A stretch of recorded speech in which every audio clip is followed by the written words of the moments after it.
everybody's going in there to their local commissioner saying, hey, look, you know, we need this money.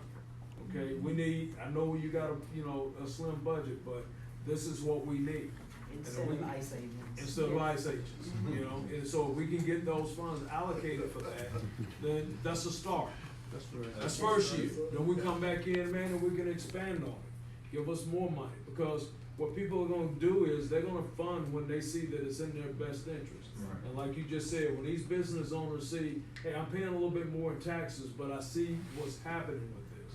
I see a reduction in crime. Yeah. You know, I see this happening. I see my streets clean. You know, I see, you know, whatever it is I need to look at to see to make sure I can write that check again. I get that, and I piggyback off what you said and what you said. Right. Say your name again, brother. Kibo Taylor. Go for him. Stand up.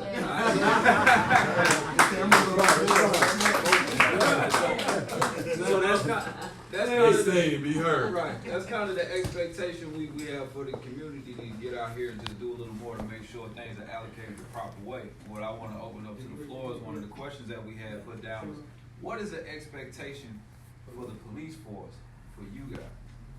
What do you guys expect from your police force? Come on, Boots. I know you got it. You said, what's the question? What's the question? The question was, what is your expectation of your local police force for you? What do you expect out of the police? So, I'm the ex-sheriff deputy from Shelby County. And, when I was on the streets in Memphis, my whole thing was to get out and meet everyone in the community.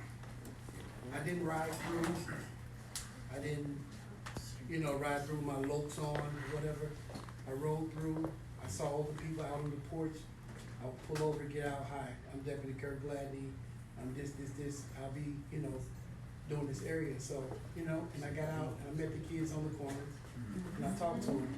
The thing about what I expect from the police force in this area, from Gwinnett County, is that, hey, when you're riding through these neighborhoods, or you're coming over to those apartments up where I stay in Swanee, get out, speak to the people, let them know who you are.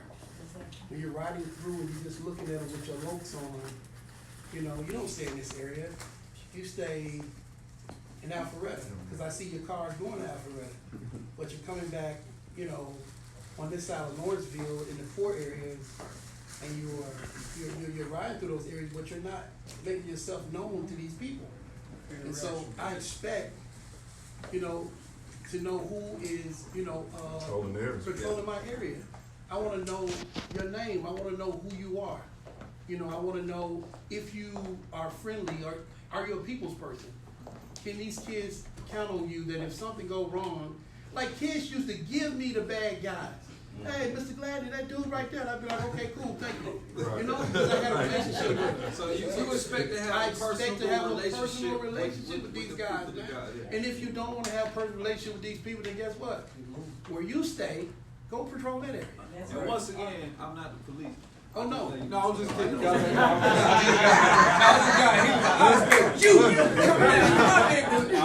Let me jump in. What I learned working on patrol, I worked Boulevard, and that's down by Auburn Avenue, Edgewood, one of the rougher areas. It's being gentrified now, but in 6.5 years, what I learned is exactly what you just said. And I tell people all the time, I actually kind of felt more safer over there because every morning it was only me and this one other officer, Officer Stack, he a white guy. And that's why when a lot of people say things about white officers and different things like that, I don't know about every white officer, but I know who patrolled with me. And he was in the hood more than some of us. I done seen him wipe snot. I done seen him put fingers in bullet holes. I done seen him do a lot more for black people than some black people. And they knew us by name. Including even now as a detective, I can still, whenever there's a crime, I can go back over there and everybody's coming up. Dennis, how you doing, man? They call me Slim. How you doing? And it's like, man, I remember that one time you looked out for me. Hey, guess what? I'm investigating this. I need some And don't nobody want to. The whole thing about it is exactly what you're saying. If you ride by in your car on patrol with your glasses on, you don't talk to nobody, and then when something happens, that's why a lot of people feel the disconnect and don't feel comfortable in telling you stuff, because it's like, you don't talk to me no other time. Why you talking to me now? Like we ain't now we friends. You know what I'm saying? And what I learned also is you have to have certain people that you connect with in the community. One, the homeless guy is the fly on the wall. Everybody see the homeless guy sweeping up whatever.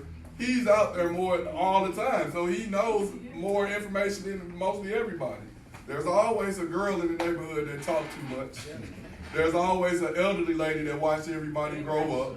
And then there's always somebody that stand on the corner that hustle that ain't that guy, that he just want to do what he do in his little whatever, that will help provide you how to navigate throughout the community and how to do your job. But you got to make yourself available also. How can you make yourself more available to the office? I'm sorry, I didn't see you. I'm sorry. Because you slam. I used to be a little skinny. It's been 15 years. Give me a break. Children, shots. Running your place right now. Got him. No, it's all Spending all good. fun I can get away with. Hey, it's all good. What's your license number? But no, how can you guys make yourself more accessible to the? I'm sorry. There we go. No, Thank you asked the question, what do you expect out of the you. police? Yes. I kind of wanted to go back, my first interaction with police. I'm from Mississippi. So in our school system, they had an officer friendly. So that was my first acknowledgement of who police officers were. There was this nice guy who came to the schools and gave us coloring books. And so I was never afraid of the police. I mean, I know this may seem weird, but I used to love going through roadblocks. Once I knew I was not dirty or anything, I didn't have a license, had insurance. So that was a fun experience for me, going through roadblocks. And raising my kids,